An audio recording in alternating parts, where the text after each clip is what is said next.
Hello friends, welcome to Saushika சமையல். இன்றைக்கி நம்ம சேனலில் என்ன பார்க்க போகிறோன்னா, காலிஃப்ளவர் பெப்பர் வறுவல் எப்படி செய்யலான்றதை பார்க்க போகிறோம். ரொம்ப ஈஸியாக செஞ்சிடலாம்.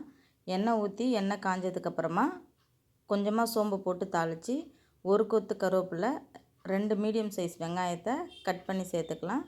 தேவையான அளவு உப்பு சேர்த்து நல்லா ஒரு வதக்கிட்டு அதுக்கப்புறமா நம்ம காலிஃப்ளவர் க்ளீன் பண்ணி வச்சுருக்கோம். அதை சேர்த்து தேவையான அளவு மஞ்சத்தூள் சேர்த்து எல்லாத்தையும் ஒரு கலரி விட்டுறலாம். இதை ஒரு 10 நிமிஷம் மூடி போட்டு நம்ம லோ ஃப்ளேமில் வச்சு வேக விடுவோம்.